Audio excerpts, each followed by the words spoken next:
جمعہ کے آداب میں یہ بھی ہے کہ آدمی جمعہ کے دن خوشبو استعمال کرے، عطر وغیرہ لگائے اور مسواک کرے، منہ کی بدبو بھی دور کرے اور جسم کی بدبو بھی دور کرے۔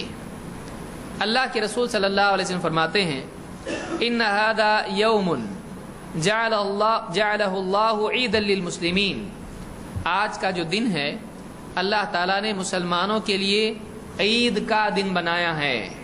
تو جمعہ کیا ہے؟ صاف ستھری حدیث ہے، یہ عید کا دن ہے۔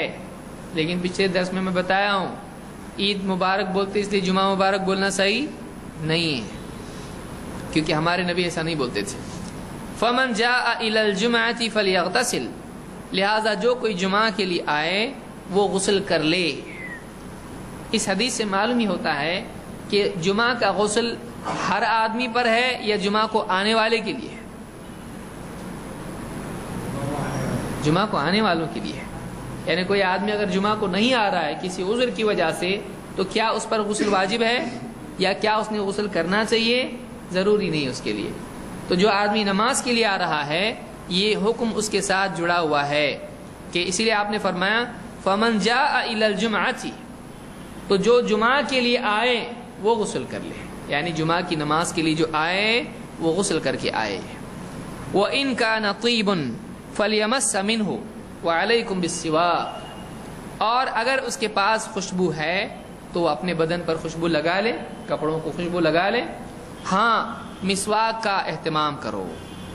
تو کتنی چیزیں معلوم ہوئی؟ نمبر 1 غسل، جو پچھلی حدیث میں بھی ہم نے دیکھا، اور یہ اس کے لیے ہے جو جمعہ کے لیے آئے۔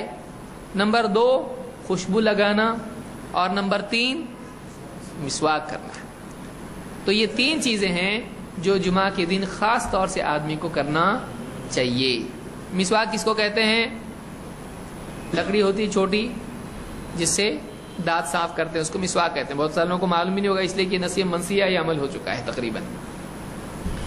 اس کو امام مالک نے موطا میں اور امام شافعی نے روایت کیا ہے، اور ابن ماجہ میں بھی ابن عباس سے روایت موجود ہے، اور شیخ الالبانی نے اس کو صحیح الجامع صغیر میں صحیح کہا ہے۔ اور اسی باب میں ابو سعید خدری رضی اللہ تعالیٰ سے بھی بخاری مسلم میں حدیث موجود ہے۔ تو جمعہ کے دن خوشبو اور مسواک کا اہتمام کرنا چاہیے۔